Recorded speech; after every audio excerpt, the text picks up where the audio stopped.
think this is the first time in 30 years I'm speechless. I don't know. Okay, I don't have much to say. It's tough. So many feelings. Frustration. Just gonna go ahead and bring Cody in because I don't really have much to say. Well, I got something to say. Okay, take all those black jerseys, put them on the 50-yard line, and fucking burn them. As a military vet, we don't want that shit. And we fight for our country. We didn't. That was not fight at the end. Just burn them all. Burn the jerseys. Burn the fucking the lower pads. Burn the fucking helmets. I don't ever want to see a black jersey at Florida again.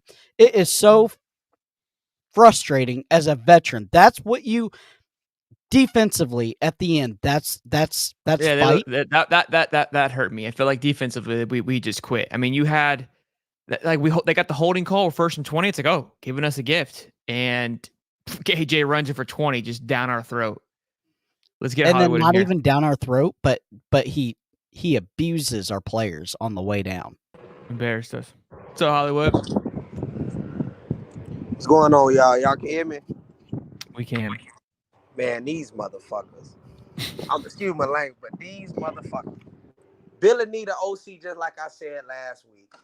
Austin Armstrong ain't in over his head, but he don't have the athletes to be running the schemes he running. You see how KJ Jefferson? Hold on. Matter of fact, didn't Nick Saban just tell us what KJ Jefferson did to one of his 5-star athletes? So why aren't we running schemes schematically for our players to have leverage? We trying to let them be athletes. They're young. So we don't have time to learn in a game that we supposed to be bowl eligible when we coming up on LSU. Because I don't expect, I'm gonna be honest, I don't expect the fucking Gators, the way we playing right now, to go to Death Valley and even hang 21 points on this team. This offense is the number 1 offense in all of college football. And this was the preparation game to pretty much sharpen our attack. Use all our weapons because it looked good. We had Eugene Wilson with 2 TDs. Pearsall got 1. Trevor Etienne got 1. Kick return was looking really good. Punt return was looking good. It looked like, okay, our special players are being special. And now we got more than 1 or 2 targets that can kind of space the field out. But all in all, Billy's play calling was trash ass. Defensively, Jaden Hill, what the fuck? He's always running around with his hands up. Am I on the one see that? Like, that's a clear sign. I don't know what the fuck to do, coach. I don't know what to do. So he's looking for adjustments. Scooby Williams filling in. He's playing pretty good. But then we got athletes like Manny Nunnery. He's not really in there making a statement. He was a big transfer in, but he's not making a statement. I haven't heard anything from Tejada Mitchell. I don't even know if the guy's, healthy or hurt. So I feel like we need to put some of our bigger guys that are more athletic in positions that they can make plays instead of just saying, Scooby, look, you guard the middle of the field, and then we're going to stretch out and play man coverage across the board when Arkansas is stretching us out. Kamari, 5-star athlete at the IMG, where are you at? Oh, yeah, attitude's not there. You can tell he's not ready to play. It's the Kamari show. So he probably never see the field. Hey, real quick, too legit, you can't spell. And if you got some balls, why don't you call in and quit being a little pussy behind the keyboard? But yeah, that was frustrating for sure. I don't think Billy needs to get fired. I believe that whoever what's our AD's name, Strickland, he needs to force his hand and kind of make him get an OC, or we got to revamp our offensive attack. Because Graham Mertz, that dude is way above what we expected, and I just feel like in a better system, not discrediting our system, but in a better system, he would be a Heisman candidate. Because I don't really see many quarterbacks in football right now playing with his confidence and his accuracy. It is, it sucks that we got a guy like Mertz who's coming in and stepped up, and it's just we're not getting, I don't feel like we're definitely now we're gonna get fucking trolled. Oh, is Trevor Etienne going to enter the transfer portal? Bullshit like that. I just don't get it. Hosting these fucking recruits, you at least supposed to, okay, even if we get in the shootout, we still can hang 45, 50 points. We can show LSU next week that we're ready to go play them. But we're not attracting that. I don't think it affects the recruits like what everybody thinks it does, because recruits, they play in high school ball. They lose games too. I think that there's one thing to say about this team is if you're a freshman and if you're good, you're going to play. And I think that helps out with recruiting. That's right. That's true. ton. There's a ton of freshmen. Castell, just a bunch of freshmen that are playing right now. Wilson. Yeah, I think we just need to do a better job of making it a reality for these players, the recruits, to see themselves in Gator, gear, making those plays. Because when they see athletes that may be freshmen and sophomores that potentially are out of the play, then it kind of just, it's an understanding of the game. Now, if they're in the play, it's bigger, stronger, faster. The next guy, the next recruit's probably looking at it like, hey, I can outwork him. I can make that play for coach, but I don't see it. For sure, Hollywood. My only bitch about this whole roster is Kimber, a guy I stuck up for. Yeah, he sucks. Just gets torched all the time. He sucks ass. Put the cast back on. He was better with. Let him go. Hollywood, I appreciate you calling in, man. We got a bunch of people waiting, but I appreciate you, man. All right, y'all. Take it easy, man. Go Gators. Get your thoughts out, man. Shout out to Go Gators. Your platform, bro. Appreciate it, man. Thank you. Yeah. Gabe, talk to me, man. That's probably the worst performance I've seen this year, man. I ain't gonna lie. Pretty brutal. To a 2-6 Arkansas team, and we're gonna give up 39, 40 points on them. When it's weird because I felt defensively we played well. And look, hear me out, because I know the scoreboard doesn't show that. And I think towards the end there we kind of fell off, but I felt like they did their job, and then offensively we weren't scoring. Like, think about it, we got 14 right away and then didn't do anything. Just kind of got cold there for 2.5 quarters. And then the defense started getting beat up, and they started running the ball more with KJ Jefferson, which was weird. They weren't doing that at all. And at the moment that he realized, like, oh, I can run all over this defense, that's when the bells and whistles went loose, and we were just trying to basically, hopefully keep things together.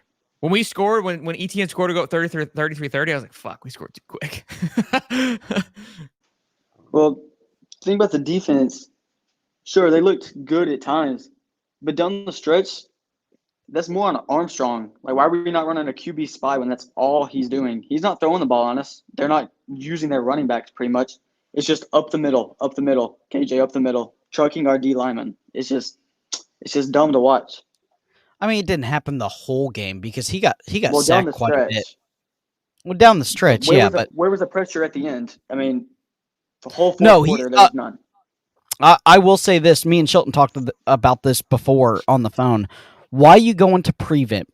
My dad always said this. Prevent defense, when you drop 3 or you have 3 down linemen and you drop everybody else, prevent defense prevents you from fucking winning. That's all it is. I don't know why anybody does it. It's never won anybody a game dropping 15 defenders because they're playing zone and they're going to find a soft spot. It's the dumbest thing I've ever seen. Or they're going to rip you up the middle with a QB like KJ. Well, I think what it comes down to is, honestly, Montrell leaving next year should give us a boost if ETN obviously stays, which everyone's complaining about what he will. Because every time ETN touches the ball, the dude's running for 20 yards down the field. It's like Montrell's moving in slow motion, but Billy just wants to keep playing him because he came from Louisiana with him. Look, so this is an issue. I feel. I mean, we've talked about it before, and Mullen had the same thing. And I think it appears a lot of coaches have this issue. Lincoln Riley has it at USC with Greenwich. People get too attached and have a hard time, I guess, moving on from somebody. That's what it feels like. Look, I think the people calling for Billy Napier said he's not going to go anywhere. So that's just a waste of breath. I'm not calling for him to be fired. Yeah, no. The comments. Yeah, I don't think anybody. Yeah. I think some things definitely need to change. Obviously, look, I think Couch definitely didn't do himself any favors. He might end up on the couch by the end of the week. That play at the end there with the guys run on the football field. Like, I love the fact that your team is ready, but have some awareness that you think you're going to run on the field and get your entire team ready and snap it with 7 seconds. Like, no, you're going to spike the ball. Like, everyone knows that. I knew that. If I know what's going on, if I know hey, get down there and spike it. Like, I'm yelling at it as it's happening, and you got 15 guys running onto the football field. Like, how many mistakes are you going to continue to make? And we got guys dropping the snaps. I mean, think about that extra point lost the game.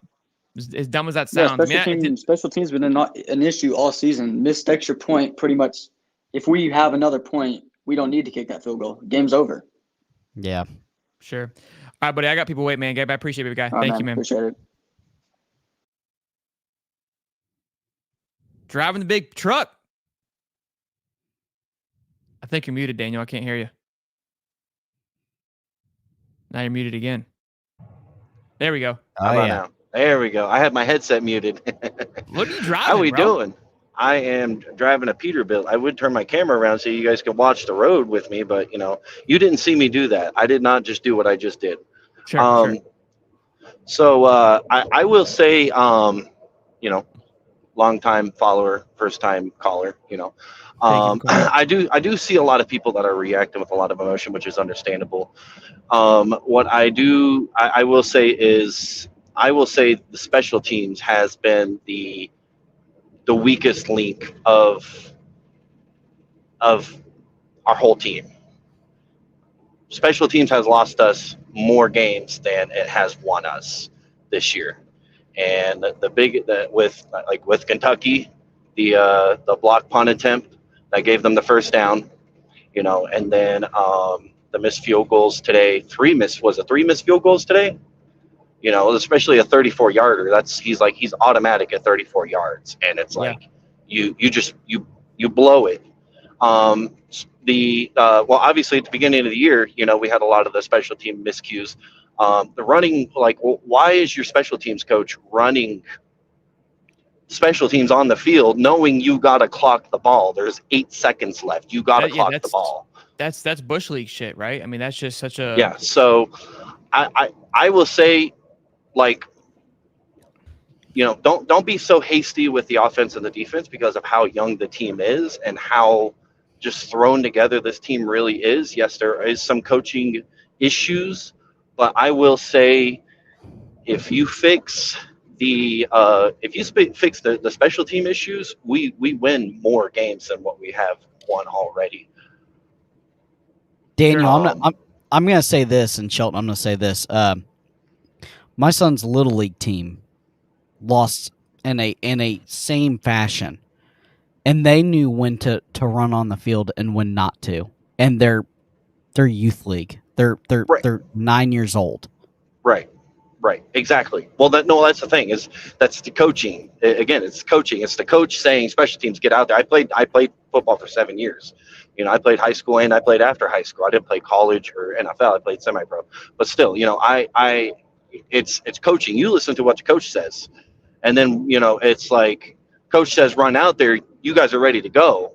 sure. If the coach fucks Yeah. up, messes up, it makes you look stupid as players because everybody's looking at you. Why are the special team guys running on the field? Well, that's because their coach said special teams, get the hell out there, and then again, without that 5-yard penalty, thank God I don't know, maybe going to overtime at that point, maybe just a 10-second runoff at that point may have been better than killing some momentum by missing a chip shot. That's a good point. Yeah. But still, you move yourself 5 yards back. It was a 29-yard field goal at that point, a 30-yard field goal, and even if even had you just ran your special teams out there with 1 second left to kick the ball, which I don't see happening with that much, with that little time. And it's funny because I watch these games with my grandpa while I'm driving, and I watch, and we were saying, I was like, something's about to happen. It's just that feeling as a Gator fan, it's about to happen. Something's about to happen.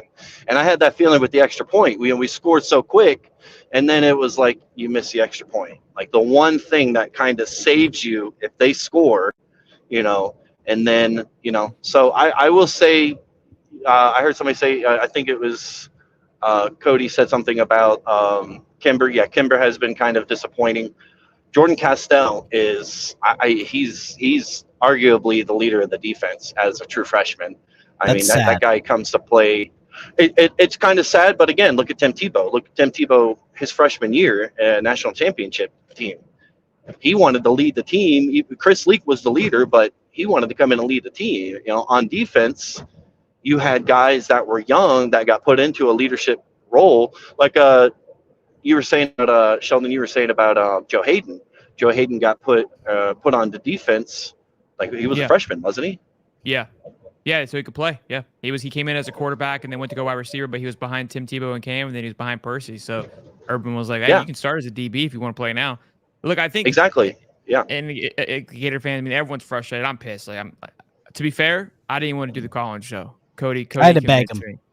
because I was like, bro, I I'm not. I don't feel. I was gonna do a show, and I was just gonna ramble, and then I was gonna get off. Cody talked me into it because I'm frustrated, man. I'm pissed, and I've been getting beat up this week, anyways, just from the comment sections by having an opinion about it. So I was gonna try to just to process it, like it is what it is, because you got one base saying like I don't want to hear the excuses, you fucking suck, and then you got the other half saying like patience. Like it's a civil war right now. It's bloody. It's battered. So look, the one thing that excited me was the players that the young guys that did come in. I think they played great, but unfortunately, I feel like they were misplaced from time to time. It just one moment looked like there's a moment of like hope of like, okay, this looks good, this feels good, this feels right, and then all of a sudden it's just like what. It's like they forgot how to play or forgot how to coach. And that's where I've seen that on defense a lot. Yeah. It's like, look, at this point, everyone's trying to point the finger. And this is why it all goes back to Billy, because you're the leader. So it could be this guy. It could be that guy. It could be, you could break it down, and it could be individual players. But at the end of the day, you're the one that took the responsibility to lead this team. And when it gets this ugly, it's always going to fall on Billy. So I'm trying to point the finger, because at this point, like if we keep saying special teams, well, Billy, it's on you to make some calls here and to have a little bit of completely fire. So and he's making how much money a year? It's on him. And look, I'm not trying to say fire him. This is, I'm not trying, because this is where people are going to take it. Is like I'm being overly ridiculous on that. It's like, look, I'm just saying that he needs to be held accountable. It's 100% on him, and that's just because he is the leader. You can blame it on talent. You can blame it on this. You can blame it on that, and all those things may be a factor. And those things are being worked on, but there is some things that are in your control, which is, the coaches. Daniel, I appreciate you calling in, man. I appreciate you being a supporter, longtime supporter, and drive safe, man. Love the rig. Yes, sir. Thank you. Keep on trucking. Yes, sir. See what you did there. You're muted, Tony. You're muted, Tony. Probably for the best. Oh, you see the face. Yeah, you didn't need to say anything, buddy. My goodness. I didn't say anything for like 2.5 seconds because we wore black till the funeral, and everybody's going to run with that. And that's about how we're going to get trolled this week. And listen, this has been the terrible birthday weekend for me. Oh, rolling out of Georgia, getting smacked around, roll right into this game, and we make this disgusting offense look like fucking championship quality fucking team. Of course we do. It's just our fucking luck, right? Whew. Yeah, it's tough. We need to figure some shit out. Me too. Yeah. Look, I mean, that win would have been nice to obviously get to 6 wins, be bowl eligible, because those next 3 games look tough. At LSU, at Mizzou, and then Florida State, obviously at home. I like your chances at home. Who knows anymore? The fan base is not going to be. I mean, there was plenty of comments saying that it was dead today. And look, that's as much people want to get frustrated with being a Gator fan.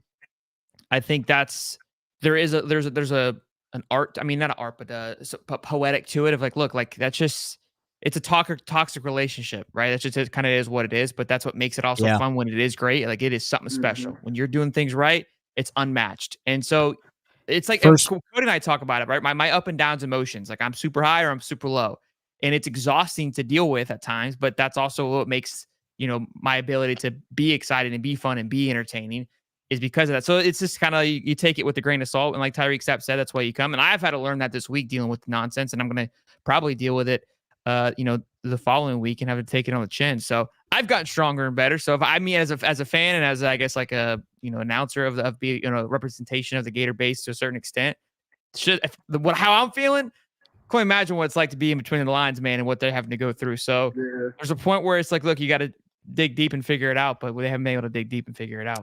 Good news, and I got Pittsburgh's giving FSU fits, so maybe they can turn this day around for us. Yeah, I got a double whammy. I'm also a Minnesota Vikings fan, so my potential Hall of Fame QB just blew his Achilles out. So listen, it's a rough week, man. But I will tell you this: I'll be here next week, and the week after, and the week after, and the week after. You know why? Because it's a great day to be a Gator. No matter what, you wake up every single day, you take that breath of air. At least you're still upright and sucking wind, is what my best friend tells me. What are you trying to say, Tony? My baby just chomped today for his first time. You know what I'm saying? 2 years old, just did the chomp for the first time, watching the people do it in the stands. I Just love look that. at my boy. That's So big. I'm just like, That's hey, Tony, I'm gonna let you go. Billy's live. We're gonna go to Billy. all right, go See you, Gators. buddy. We're gonna go to Billy boys real quick. Let's watch what Billy's got to say about this bad boy right here. Up in this profession comes with the territory. We knew this was going to be a challenge, and we're right in the middle of it. So I believe in the people in that locker room. That's what I would say. And ultimately, what gives me conviction? What do I think about? I think about what I can do to help the players. How can I help them? How can I put them in a position to have more success? How can we build a program where we impact them as people? We prioritize education. And ultimately, our job is to develop football players and field a team that can be competitive, be in contention. And we certainly were competitive today. How much did Sanders' return change the complexion of things, pairing him with KJ? That was kind of what they expected to have all season. And then conversely, the injuries on defense, you guys were without some key guys.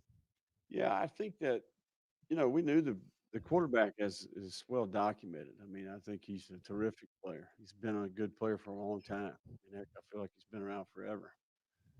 And he's big, and that's part of what makes him a challenge. Is getting the guy on the ground. He's unique in his ability to throw, but also his ability to take off. And I think we struggled to tackle the guy. We struggled to finish on the quarterback today. And I think you throw a good back, probably one of the better backs in this league in the mix, and you can tell he's big, he's physical, he can lean on you. Both of those players were a huge factor in the game today. There's no question about it. Billy, end of regulation with the illegal substitution. What happened there from what you saw? Yeah, I think ultimately,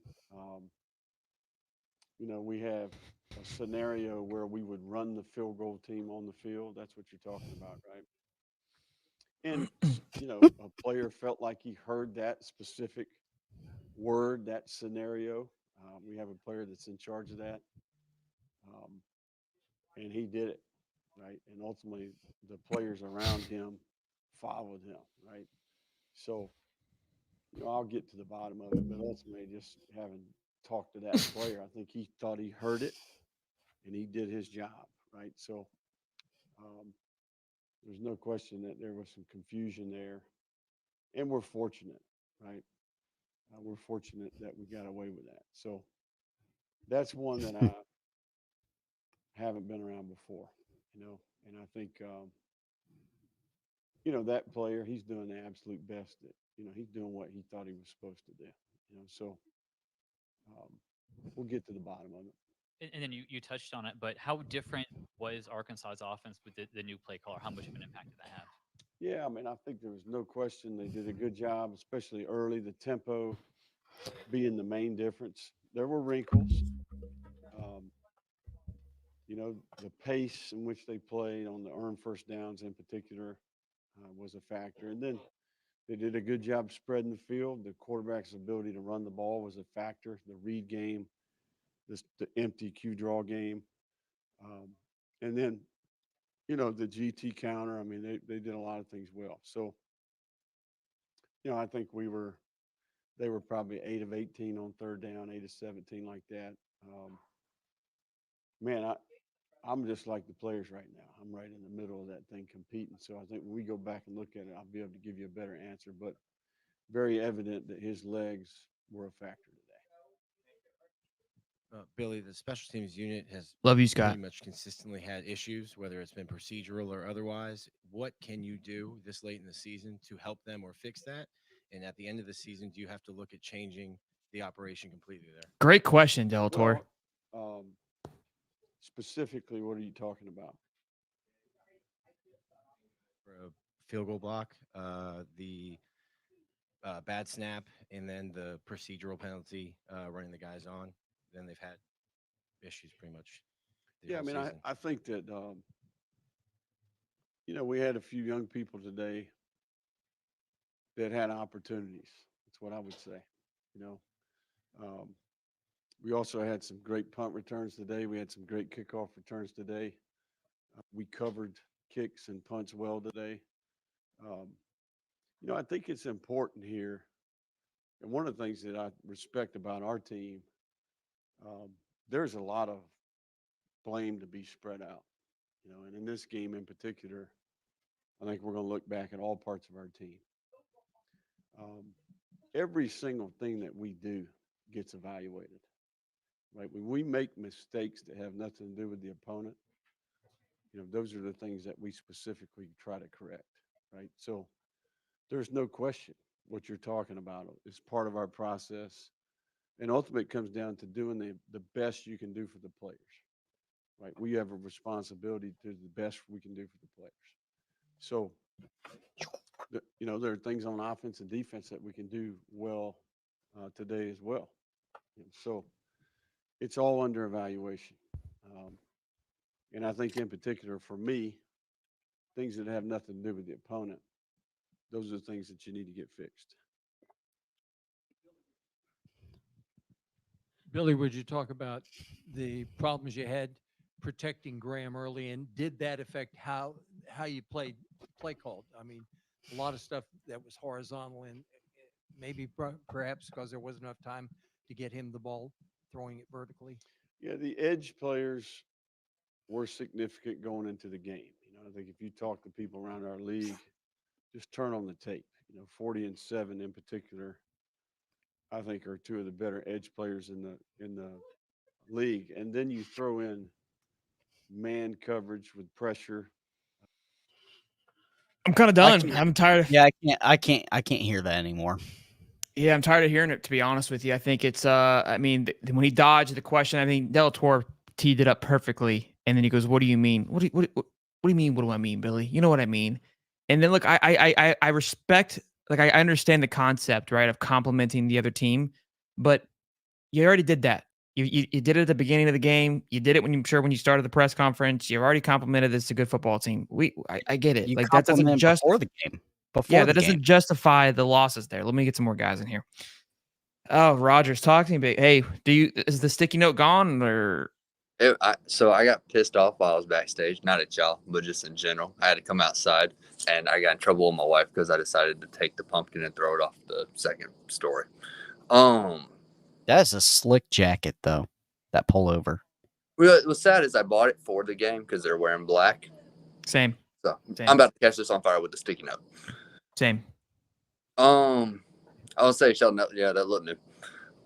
The issue that I have isn't with the offense as much as, I was arguing with people in the chat for a minute.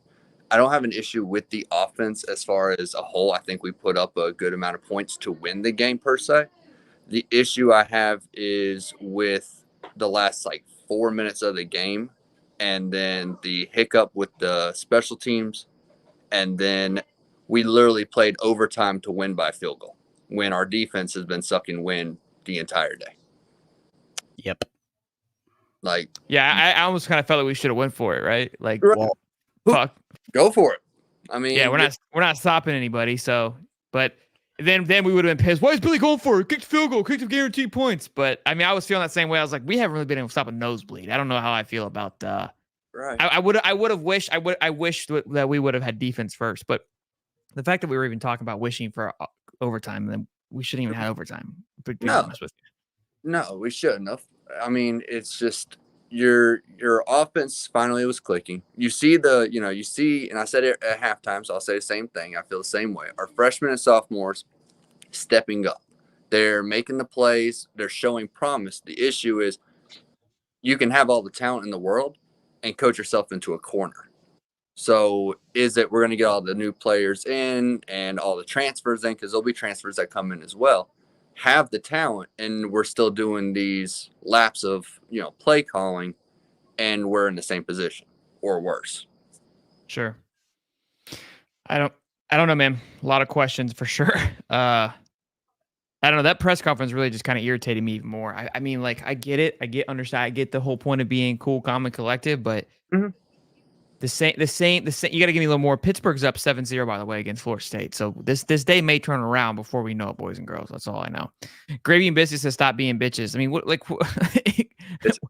we're man, like this is the thing that frustrates me, man. That's why I want to do this, because it's like, guys, like the whole point of this is a vent show. We're all gonna have frustrations. We're all annoyed with what's going It's on. like a I think good everyone's therapy session. yeah, It's like everyone's feelings are it's a therapy justified. session. Some people may be a little more on one side about how they feel. Some people may be like more conservative on how they feel. But at the end of the day, I think all feelings are justified after a big loss like this. Like all of us are passionate. Like the fact that we're all yelling at one another because of how like, no, you're not supposed to feel that way. It's like, bro, you're not gonna tell someone how they can feel, what their thought process is. Like everyone Yeah. has an opinion. That at the end of the day, we all want to fucking win.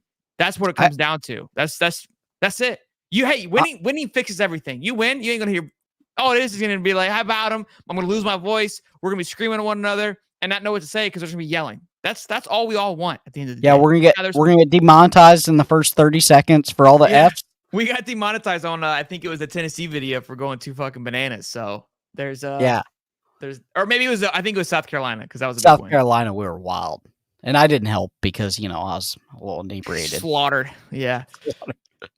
But no, the issue I have with the Napier press conferences, and this is just as a whole, you take any of his losses, and you could use today's presser, you could use the loss to Georgia, you could use the loss to Kentucky. You substitute the name, they're the same damn interview. Every single. Yeah, no, it's frustrating. It's frustrating. It's. I need a little more passion. Like it's like how do we feel? I mean, maybe it's not what's needed. I don't know. But as Gator fans, like we're passionate about this shit, and you're just walking off the field going like, yeah, it's it's a good team. You better be punching somebody's fucking head when you go to that locker room or something, dude. Because I need some blood coming out your mouth. If he's like in the locker room, that's a problem. Like we made fun of Urban for like dying, right, and pulling the heart attack. Now I kind of respect it. At least you care enough to have a heart attack, Urban. You know what I'm saying? At least you wore it on your sleeve that much. Hey, you're drinking and taking Ambien every night just to sleep, like in Xanax. Like I respect it now. I was so rowdy, I had to give. Good. My pit bulls were shaking so bad, my wife had to give them a half a Xanax apiece because they were shaking because I was acting a fool. I was screaming at the TV. I was throwing my chair. My dog, my two 75-pound pit bulls were like leaves, shaking. Like we don't know what's happening with Dad. It makes you feel better. I'm outside, so I don't break my TV. So I had to come outside for a minute. Fair enough. Well, Austin, I appreciate you calling in, big guy. Yeah. Go Patrick marriage up. Don't burn that thing. That thing is slick. All right, see you guys later, buddy. Later. What do you want? Daniel. You got 3 minutes. You got 3 minutes. Whoa! I ain't coming here to rag on you guys. I'm coming here to say, man, I'm with you. I'm with you, Shelton. Like I don't know. I don't know if it's not the players. I don't think the kids, the players are getting developed the way they should be.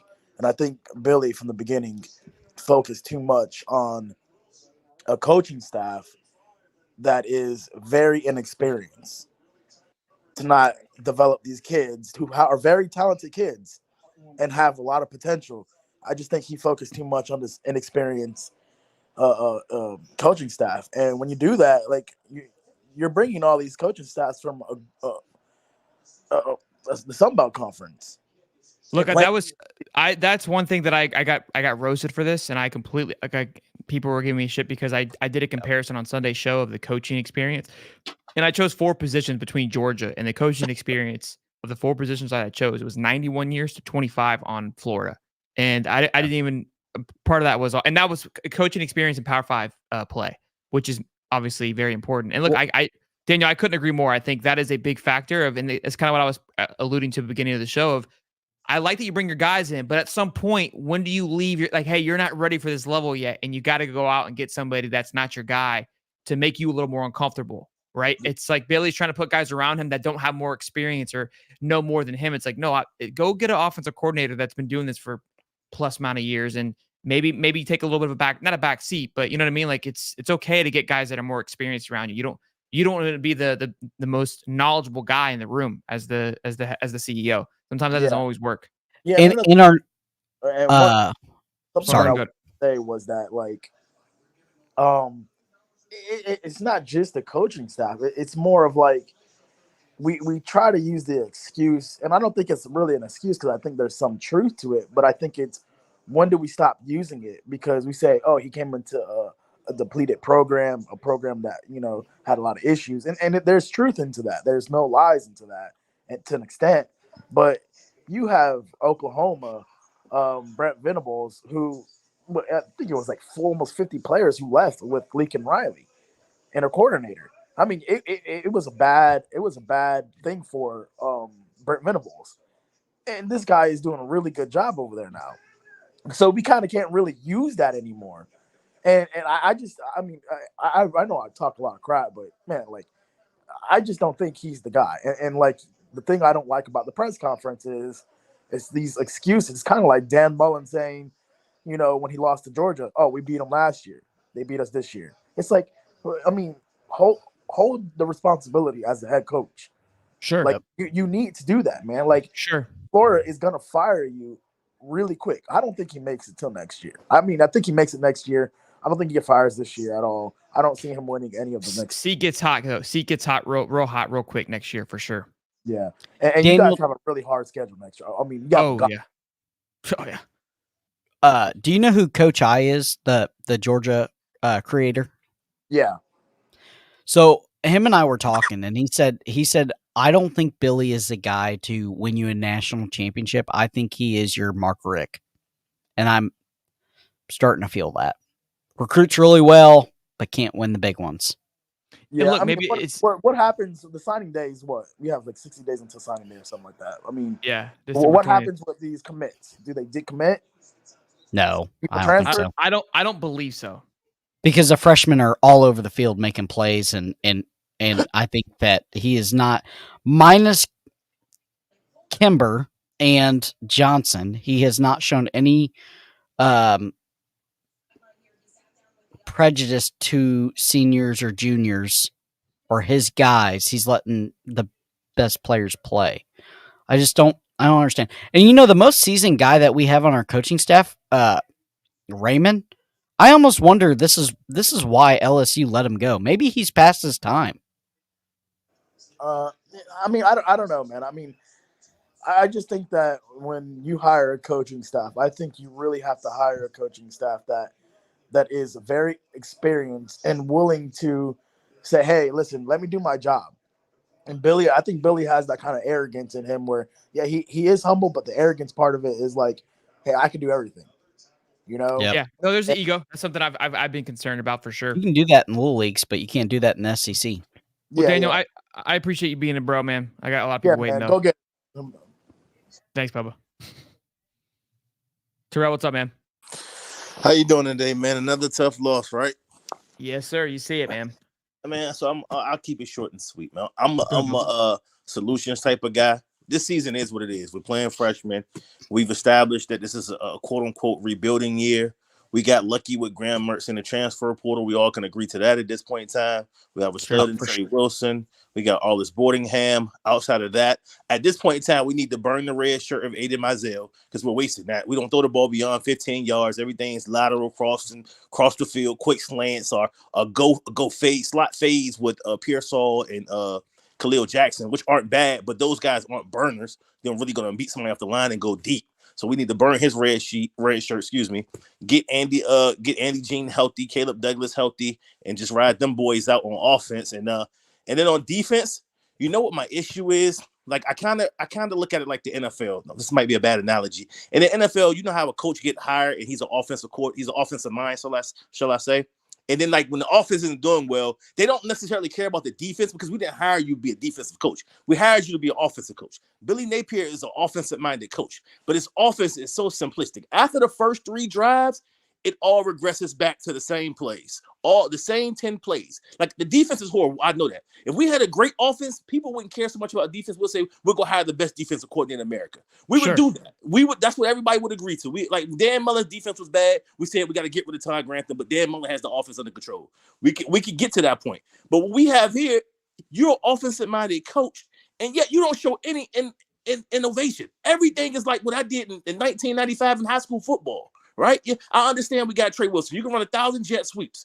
Why isn't he's as fast as the player on our team, probably? Why isn't he running a post route, a go, a double move, anything beyond 15 yards? Everybody's going to squat on anything 10 yards and under with him because all you running in them is on drags. So my solutions, these are solutions. Defensive coordinator, I don't care what we do. We young. We're probably going to continue to be young next year. We may be horrible on defense. But if Graham Mertz come back, we keep ETN, we keep the weapons that plus the weapons that we're going to get. Maybe we may get a weapon in the transfer portal. We have to hire a legit, modernized OC. Maybe the dude at Colorado that Dion relegated to the backup, Sean Lewis. Yeah. I watched some of their games. He had some creativity. Like, it wasn't his fault that the offensive line was horrible. It was just his fault. And to solve out my next biggest thing, offensive line. We got to go get a Gator great. Go get Phil Twartwine from Penn State and throw him the bag. Because he put offensive linemen in the draft every year. They got the number 1 offensive tackle on the board right now. I don't want to butcher his name, but he's a guy. He's a Gator great. All SEC, won a national championship here. I don't care what you got to pay him. If it's $3 to $5 million, you take some out your pocket, Billy. You go get him. He can recruit them Northeast American football. Offensive linemen to come down here because Florida doesn't produce always great offensive linemen. But go get him. Get Sean Lewis. And then on defense, we can suck. If we put up 50 points, people are going to be happy, but you're losing. I remember the year Urban Meyer, Tebow's sophomore year, he won the Heisman. Defense was atrocious. But Tebow, Percy Harvin, Brandon James, gave us something to be a cheer about, right? He gave you something to cheer about. Right now, what you got? Somebody tell me what we got to cheer about. We got Graham Mertz and Trey Wilson and a little bit of what's my running back? ETN when he's on the field, not off the field, and Arliss Bordenham. Other than that, Pearsall. We putting up 30 points versus teams that people put 50 points up on. That's what I'm saying. He just got to let the defense be sucked until we get better, until you get all the players you need. But on offense, that's your calling card. When that's your calling card, you have to be good at that. Otherwise, what are you there for? You're a spectator just like me, and I'm at home.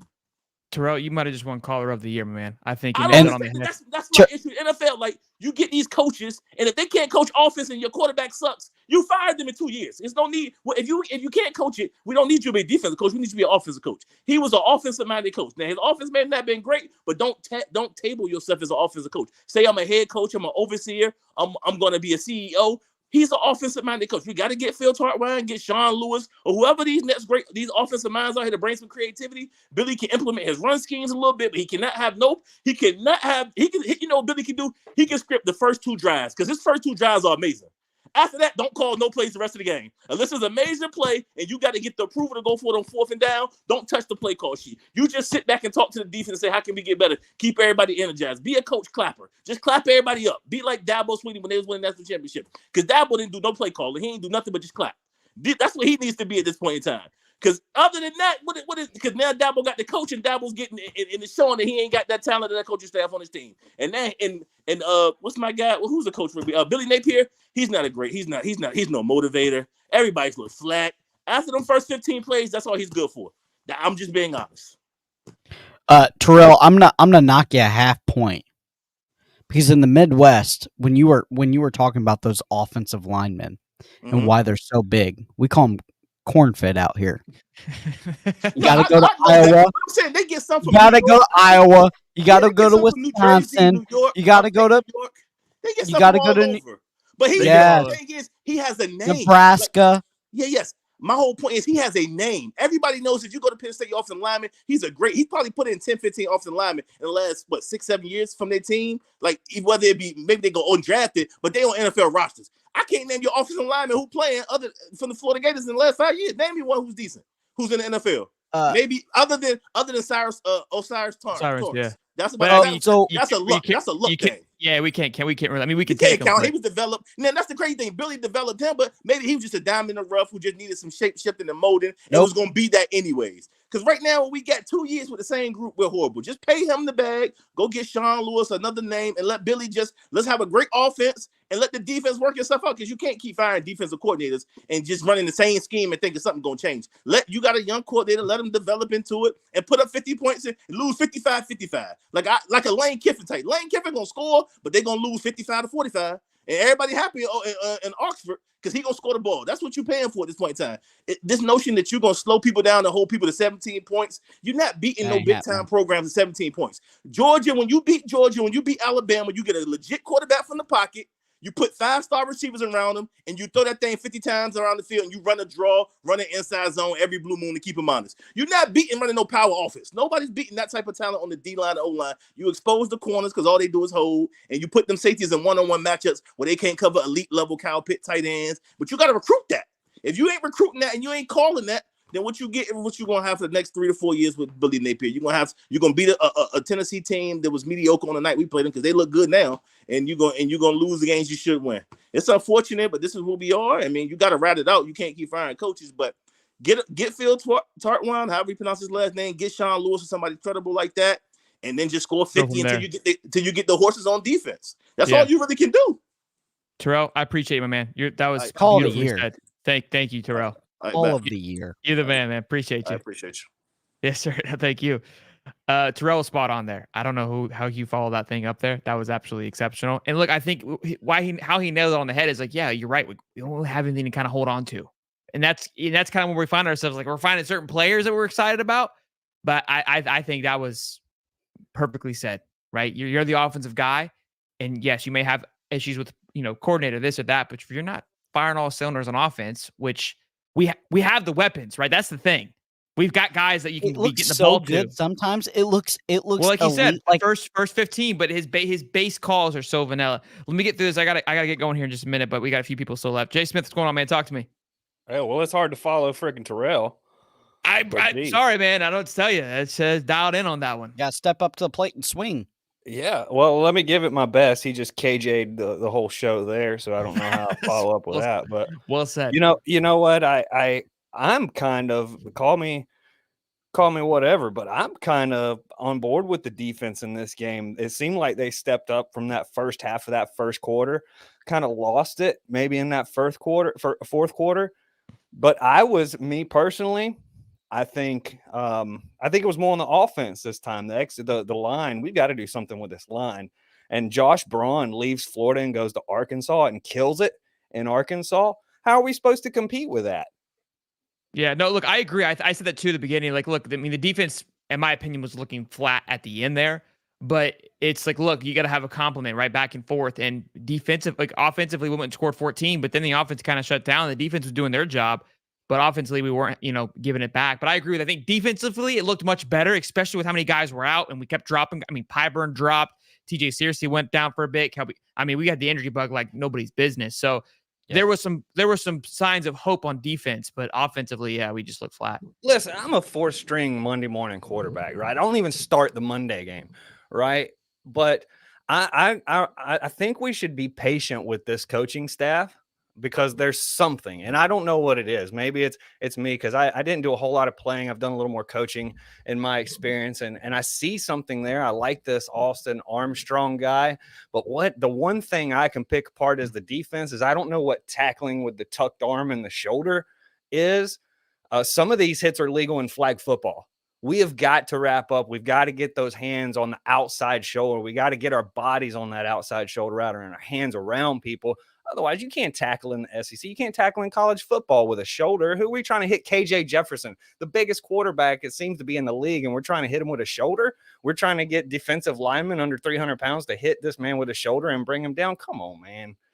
And I don't think it's coaching. I think it's fun, and I know that's probably that's probably saying one thing and saying another, but it's really fundamentals. We got to learn how to tackle. If we don't learn how to tackle, we're going to get eaten alive by Florida State. Come on. I agree with you, Jay, but the prevent defense that he played in the fourth quarter is the most atrocious call you can do. You push three on 3rd and 20, and he kills you.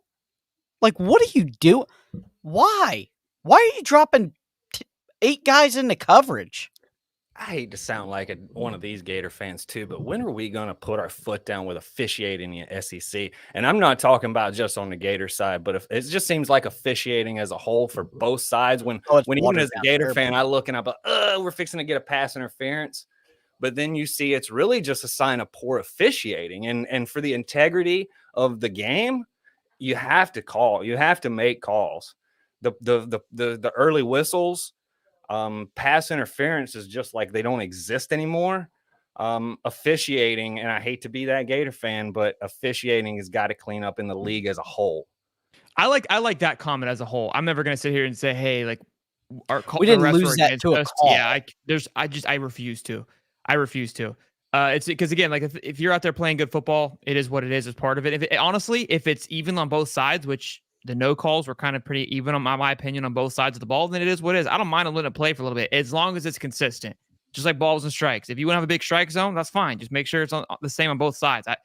I could care less about the play calling. There's sometimes where I get frustrated. It's like, yeah, that was a missed one, but I'm not at the point where I'm gonna blame him yet. I see it too often. I was like, it's a waste of energy. But Jay, I appreciate you. I know you have your own channel, man. Go ahead and tell them where they can find you because I know you have your own your Gator channel. I see you're commenting on here. You had a show earlier.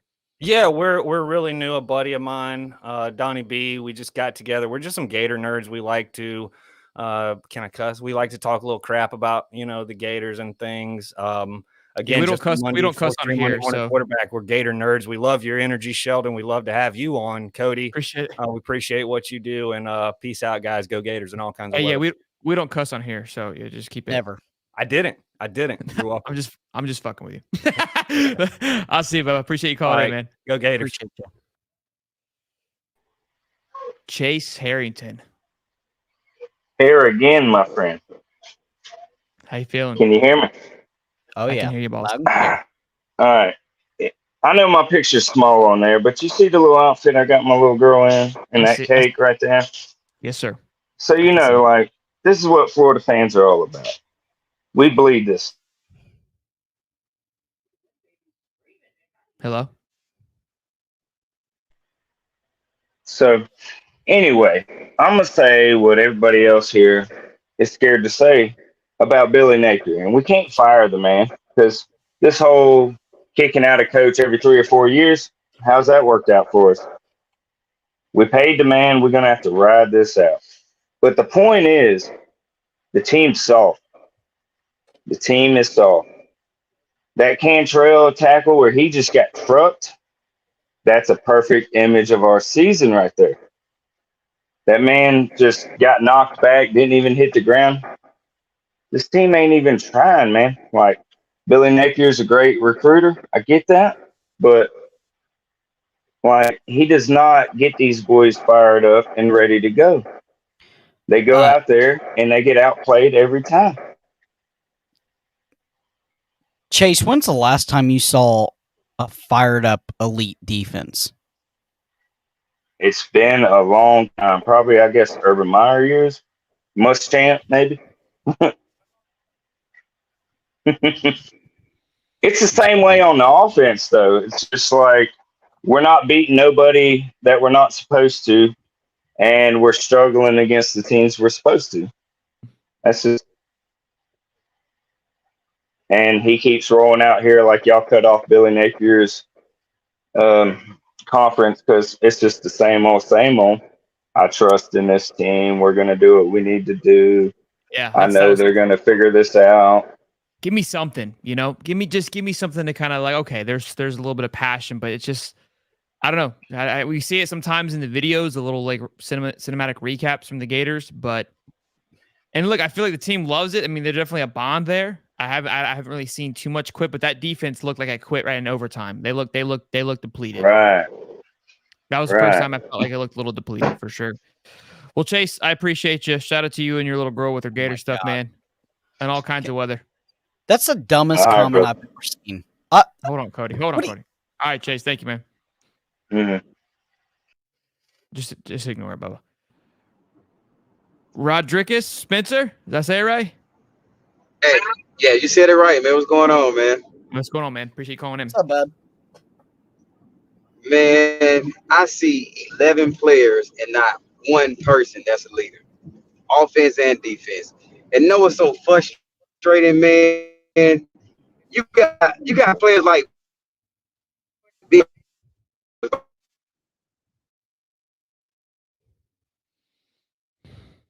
Breaking up real bad. Like our defense in like the fourth quarter.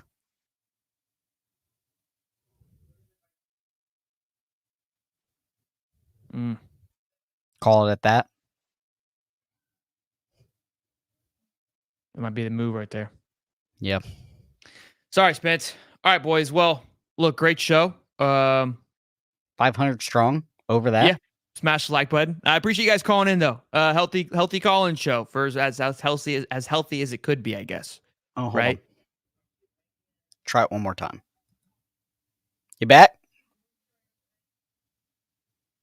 You there? No bueno. All right, boys. Well, look, I got to rip. I got to get going here. Got the birthday party for tomorrow. Appreciate it again, Jay Smith. I'll chat with you in just a minute, buddy. But yeah, guys, appreciate you calling in as always. We'll have our show tomorrow. We'll sleep on it a little bit. I'm sure not too many people won't even talk about it, and I get it. I feel it. It's gonna be rough. Hey, stay safe. Okay. Hold your loved ones, and good luck at work next week, guys, for the Gator fans, and good luck on Twitter. Good luck to myself, I guess, right? So it should be fun, but keep moving. See you guys tomorrow. Cody, love you. Guys, be good. Love you guys.